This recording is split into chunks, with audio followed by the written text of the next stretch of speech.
Hi dear students, कैसे हैं आप सभी। आई होप आप सभी बहुत अच्छे होंगे। Manish GS academy YouTube channel पर आप सभी का स्वागत है। आज की इस क्लास में मैं हिस्ट्री को कवर करा रहा हूं, आप सभी को पता है, और ये क्लास 7 होने वाली है हमारी। और 7 क्लास में हम आज पढ़ेंगे अंग्रेज़ों का भारत में आगमन, और टॉपिक वाइज कवर करा रहा हूँ, तो हिस्ट्री की टॉप क्लास रहेगी। आने वाली परीक्षाएँ जो आप लोगों की है, चाहे एसएससी परीक्षाएं हो, चाहे यूपी पुलिस कांस्टेबल परीक्षा हो, चाहे आप लोग रेडियो ऑपरेटर हो, चाहे दिल्ली पुलिस कांस्टेबल हो, उन सभी में हिस्ट्री टॉपिक से संबंधित डायरेक्टली क्वेश्चन पूछे जाते हैं। तो आप सभी के लिए मोस्ट इम्पोर्टेंट होने वाली है। जिन बच्चों को अभी तक जीके जीएस और हिंदी के नोट्स प्राप्त नहीं हुए हैं वो ले सकते हैं। टेलीग्राम का लिंक मैंने डिस्क्रिप्शन में दिया हुआ है, या सर्च कर सकते हैं आप लोग मनीष जीएस एकेडमी। आपके सामने 3 ग्रुप आ जाएंगे, उनमें से कोई भी एक ग्रुप ज्वाइन कर लेना है, ठीक है। या फिर आप लोग दिए गए नंबर पर मैसेज करके व्हाट्सएप ग्रुप ज्वाइन कर सकते हैं, जिसमें आपको गर्ल्स ग्रुप अलग मिलेगा और बॉयज़ ग्रुप आपको अलग मिलेगा। हिस्ट्री टॉपिक को हम अच्छे से कवर कर रहे हैं और बहुत शानदार तरीके से स्टेप बाय स्टेप मैं आप लोगों को समझाता जा रहा हूँ, ठीक है। चलिए फिर स्टार्ट करते हैं। तो आज की क्लास हम करेंगे भारत में अंग्रेजों का आगमन 1599, ठीक है, याद रखिएगा। प्रथम अंग्रेज कौन आया था? जॉन मिल्टन हॉल आए थे, और स्थल मार्ग से ये आए थे, ठीक है ना। 1600 ईस्वी में अंग्रेजों की ईस्ट इंडिया कंपनी की स्थापना की गई। सबसे पहले आप लोगों से पूछेगा अंग्रेजों की ईस्ट इंडिया कंपनी की स्थापना कब की गई, तो याद रखिएगा 1600 में की गई। समुद्री मार्ग से प्रथम अंग्रेज आने वाला कौन रहा? तो ये 1608 में कैप्टन विलियम हॉकिंस आए। डायरेक्टली मोस्ट इंपॉर्टेंट क्वेश्चन पूछा जाता है। 1613 में पहली फैक्ट्री सूरत गुजरात में इन्होंने लगाई अंग्रेजों ने, याद रखिएगा। अंग्रेजों की पहली फैक्ट्री कब लगी और कहाँ पे लगी? तो सूरत गुजरात में 1613 में लगी। समुद्री मार्ग से आने वाला अंग्रेज का नाम क्या है? तो कैप्टन विलियम हॉकिंस। समुद्री मार्ग से आने वाले अंग्रेज कब आए थे? तो 1608 में आए थे।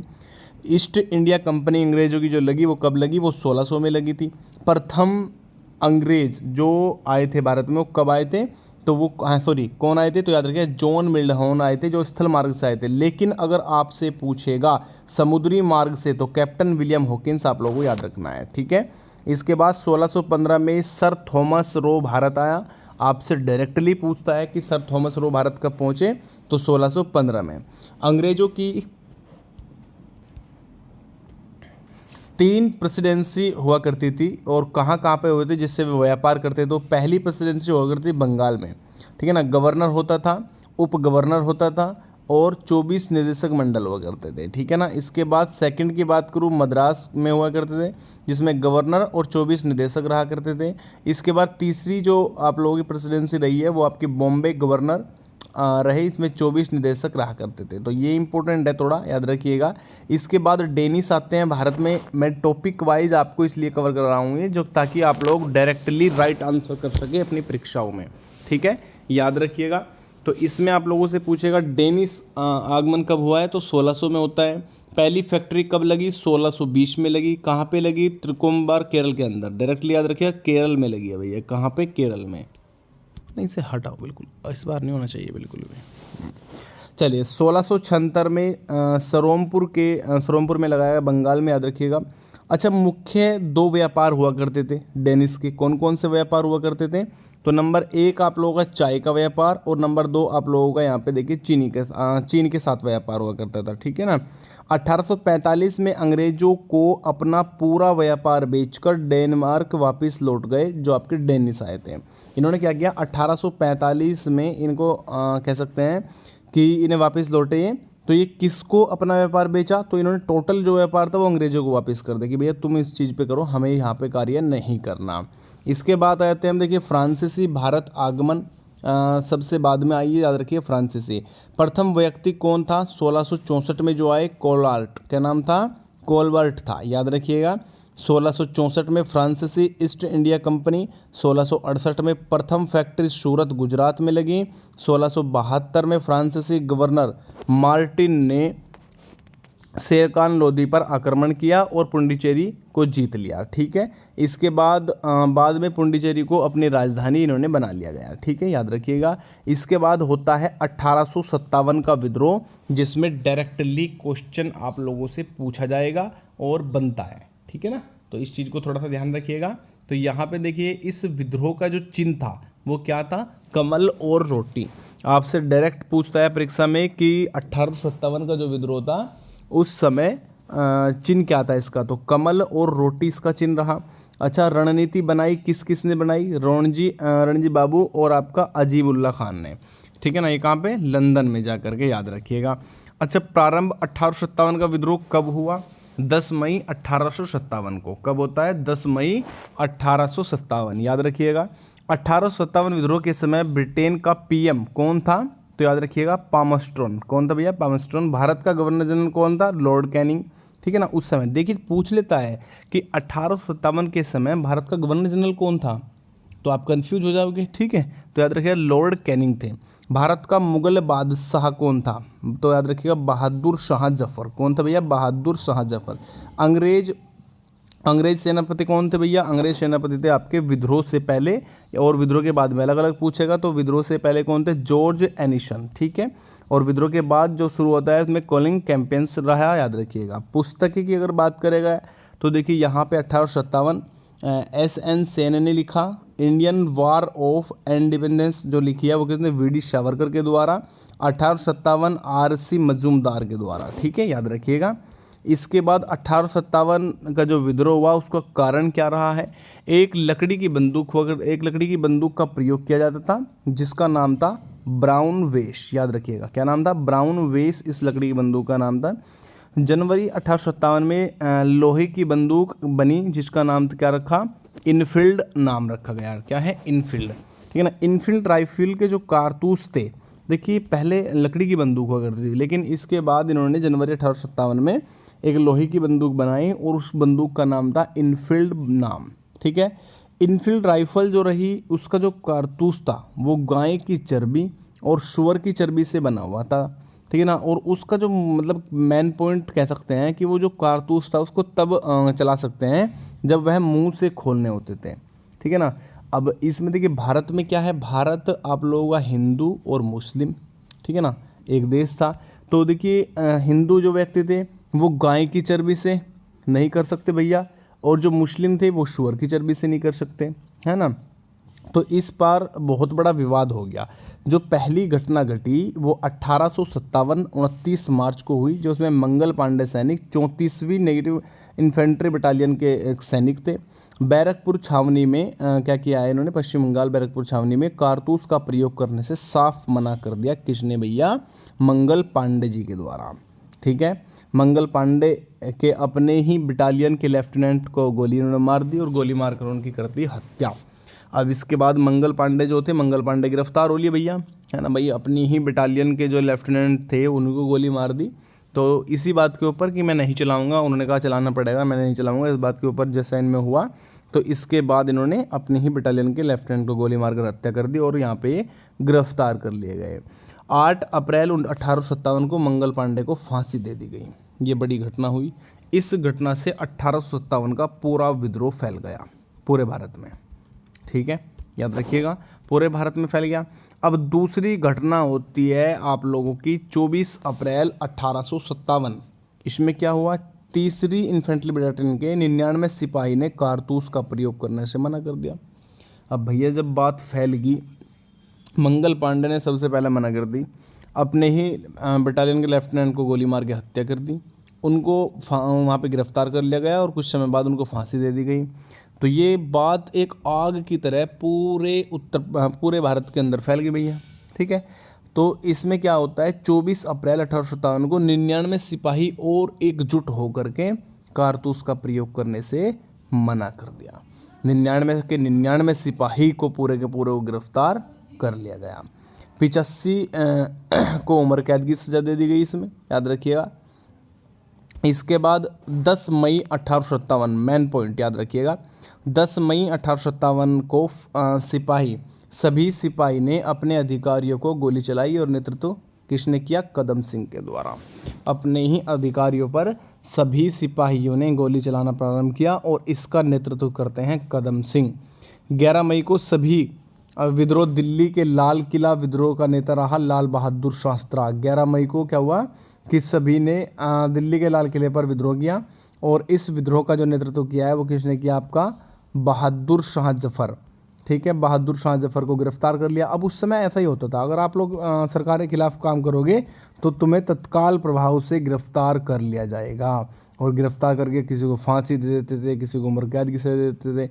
बहादुर शाह जफर को रंगून जेल भेज दिया और मुगल साम्राज्य को ख़त्म कर दिया गया, और रंगून जेल में इनकी मृत्यु हो गई थी। मैंने इससे पहले जो वीडियो अपलोड हुई थी उसमें आप लोगों को बताया भी था। ठीक है, इसके बाद चलता है इम्पोर्टेंट टॉपिक जिसमें आपसे डायरेक्टली पूछेगा। 1857 का विद्रोह मेरठ से कदम सिंह के द्वारा। नेतृत्व किसने किया इधर में, देखिए कलिंग कैप्टन के द्वारा। दिल्ली से किसने किया, बहादुर शाह जफर ने। और जो अंग्रेज थे उनकी साइड से एक नियंत्रण करने की कोशिश किसने की, हडसन ने के द्वारा। अंबाला से किसने किया, रो तुगलकराम से, यहाँ से भी हडसन ने ही नियंत्रण करने की कोशिश करी। मथुरा से देवी सिंह ने किया है, याद रखिएगा, आपसे डायरेक्टली पूछा। कानपुर से किसने किया है, लखनऊ से किसने किया है, झांसी से किसने किया है, तो मथुरा से किसने किया, देवी सिंह के द्वारा। और यहाँ पे कलिंग कैम्पबेल के द्वारा नियंत्रण करने की कोशिश की गई। कानपुर से नाना साहिब के द्वारा और तात्या टोपे दोनों के द्वारा किया गया। ठीक है ना, और यहाँ पर भी इन्होंने ही संभालने की कोशिश की। लखनऊ से बेगम हजरत महल के द्वारा, झांसी से रानी लक्ष्मीबाई के द्वारा, इलाहाबाद से लियाकत अली के द्वारा, फैजाबाद से मोहम्मद अब्दुल्ला के द्वारा, गोरखपुर से गंजोदर के द्वारा। गोरखपुर याद रखिएगा, मोस्ट इंपॉर्टेंट है, आप लोगों से पूछा जा सकता है। जगदीशपुर से कुंवर सिंह के द्वारा, और बरेली से खान बहादुर के द्वारा 1857 के विद्रोह स्टार्ट हुआ और उसमें इन्होंने भाग लिया। ठीक है, इसके बाद आते हैं नवीन राज्यों का उदय। बंगाल का सबसे पहले देखेंगे 1700 ईस्वी में मुर्शिद कुली और औरंगजेब ने बंगाल का सूबेदार नियुक्त किया। उस समय बंगाल की राजधानी ढाका हुआ करती थी। ठीक है, इसके बाद 1713 में इसने खुद को बंगाल का स्वतंत्र शासक घोषित किया। प्रथम नवाब मुर्शिद कुली खान बन गया। ठीक है, बंगाल का जो स्वतंत्र शासक बना वो सबसे पहला प्रथम नवाब कौन बना, मुर्शिद कुली खान। आपसे पहले भी परीक्षा में पूछा हुआ है और आने वाली परीक्षाओं में भी पूछे जाने की पूरी संभावना है। मुर्शिद कुली खान ने बंगाल की राजधानी ढाका से मुर्शिदाबाद ले गया, जो उसकी राजधानी थी, बंगाल की राजधानी ढाका थी, उसको ढाका से उठाई और मुर्शिदाबाद लेके चला गया। दूसरा नवाब बनता है 1727 से 1739 तक। तीसरा नवाब बना सरफराज खां 1739 से 1740 तक। सरफराज खां के विद्रोह उसके ही सेनापति ने किया और एक युद्ध लड़ा जिसका युद्ध का नाम था घेरिया का युद्ध। और घेरिया का युद्ध होता है आप लोगों का सरफराज खां और अलीवर्दी खां के द्वारा। कब होता है, 1740। याद रखिएगा, डायरेक्टली युद्ध का सन आपको बहुत ज़्यादा इम्पोर्टेंट है याद रखने के लिए। ठीक है, इसके बाद चलते हैं, देखिए अगला नवाब अलीवर्दी खां बना 1740 से 1756 तक चलता है। अगला नवाब, अब देखिए अगला नवाब मैं क्यों बोल रहा हूँ, क्योंकि जो इम्पोर्टेंट है केवल वो पढ़ा रहा हूँ, बाकी एक्स्ट्रा आप लोग कवर कराने की जरूरत नहीं है। जो आपके एग्जाम में कांस्टेबल SI लेवल तक का पूरा कवर हो जाएगा। अगला नवाब बनता है सिराज उद दौला 1756 से लेकर के 1757 तक। 1756 से 1757 तक। 1757 में अंग्रेजों और सिराज उद दौला का युद्ध हुआ जिसे प्लासी का युद्ध कहा जाता था। ये कब होता है, डायरेक्टली पूछा 1757 में कौन सा युद्ध हुआ या प्लासी का युद्ध कब हुआ, 1757 के समय में। ठीक है, 1756 में काल कोठरी की घटना होती है जिसमें 140 अंग्रेज 2 दिन तक रहे, 123 की मृत्यु होगी। और इसमें क्या होता है कि 23 बचे, 140 थे टोटल, मृत्यु 123 की होगी, 40 बचे। ठीक है ना, एक विलियम हेलबेल ने बताया। ठीक है ना, याद रखिएगा। चलिए, इसके बाद प्लासी का युद्ध की अगर थोड़ी सी बात करूँ, प्लासी का युद्ध किस किस के मध्य होता है, 1757 अभी बताया है, सिराज उद दौला और रॉबर्ट क्लाइव के बीच में होता है युद्ध और हार जाता है कौन, सिराज उद दौला, और जीत किसकी होती है, रॉबर्ट क्लाइव की। ठीक है, इसके बाद सिराज उद दौला का सेनापति मीर जाफ़र राय दुर्लभ दोनों रॉबर्ट क्लाइव की ओर चले गए। सिराज उद दौला की हत्या रॉबर्ट क्लाइव ने की और मीर जाफ़र से खुश होकर अगला नवाब बना दिया किसे, मीर जाफ़र को। ठीक है ना, अगला नवाब बनता है फिर कौन बनेगा भैया, मीर जाफ़र। मीर जाफ़र चलता है 1757 से 1760 तक। 3 साल में अंग्रेजों और मीर जाफ़र के बीच में कुछ विवाद हुए जिसके बाद अंग्रेजों ने मीर जाफ़र को हटा दिया और अगला शासक इसी का दामाद बना दिया मीर कासिम। इसमें क्या होता था, जो भी उनका एक पॉइंट भी खिलाफ करेगा उसे तत्काल उससे हटाएंगे पद से और दूसरा बना देंगे, ठीक है ना। और क्या करते थे कि आपस में मतलब तोड़ो, और मतलब पूरा कह सकते हैं भारत को तोड़ो और उन पर राज करो, इस तरीके का इनका एक नीति थी, है ना। अगर मान लो सपोज दैट आप लोग कह सकते हैं दो व्यक्ति है, एक ये, तो इन दोनों में अगर बात बन रही है तो चल रहा है, और ये दोनों अगर अंग्रेजों की सरकार के खिलाफ कार्य कर रहे हैं तो दोनों को हटाएंगे, अगर एक खिलाफ कर रहा है तो उसे हटा देंगे और उसे शासक बना देंगे, ठीक है ना। तो इस तरह का कार्य किया करते थे। तो अगला शासक बनता है मीर कासिम। मीर कासिम ने अपनी राजधानी मुर्शिदाबाद से मुंगेर भेजा, ठीक है ना। आक्रमण अंग्रेजों ने किस पर किया, मीर कासिम पर, ठीक है, हाँ बिल्कुल। इसके बाद मीर जाफर आता है फिर से दोबारा से, कहने लगे भाई वो तो तुम्हारा दामाद अच्छा कार्य नहीं कर रहा, उसको हटाइए और अब फिर से आप आ जाइए। तो मीर जाफ़र, अंग्रेज़ों ने फिर से मीर जाफ़र को बंगाल का नवाब बना दिया, ठीक है ना। और उसे कहाँ पे भेजा है पता है तुम लोग, मीर कासिम को। मीर कासिम भाग गया आपका अवध। चलिए 1764 में युद्ध होता है बक्सर का युद्ध, ठीक है ना। हेक्टर मुनरो और शाह आलम द्वितीय, मीर कासिम, शुजाउद्दौला अवध का नवाब था, मीर कासिम बंगाल का नवाब था और शाहजुद्दौला भारत मुगल बादशाह रहा, ठीक है ना। ये तीनों एक हुए, इन तीनों ने युद्ध किया किससे, हेक्टर मुनरो। जीत होगी हेक्टर मुनरो की, किसकी हुई, हेक्टर मुनरो की ही जीत हुई। बक्सर के युद्ध के समय बंगाल का नवाब मीर जाफर था। बंगाल का जो गवर्नर बक्सर का युद्ध समय हुआ उस समय कौन थे भैया, तो हेनरी वेनिस्ट्रेट, याद रखिएगा। इसके बाद आते हैं यहाँ पे 1765 में इलाहाबाद की संधि हुई। इस संधि के तहत अंग्रेजों ने पूरे बंगाल पर अधिकार कर लिया गया। 1765 में इलाहाबाद की संधि हुई, बहुत इंपॉर्टेंट पॉइंट है, याद रखिएगा।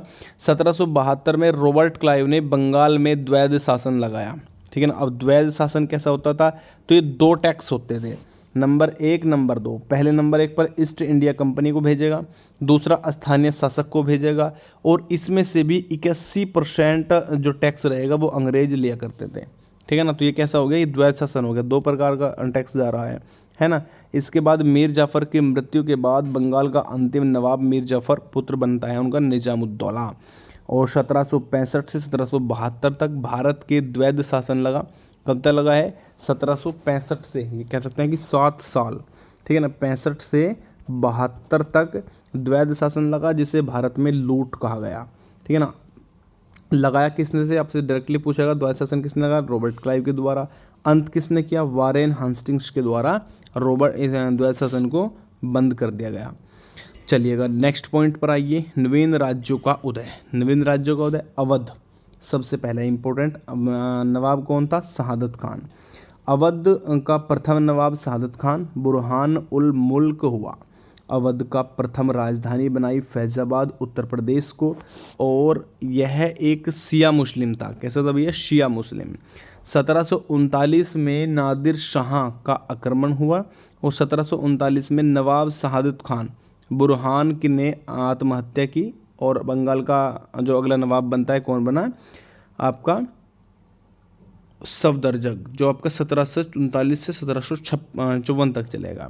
वास्तविक इसका नाम था भैया अबुल मंसूर खां। क्या नाम था, अबुल मंसूर खां ही आपको एग्जाम में देखने को देखता मिलने के चांस ज़्यादा बनेंगे।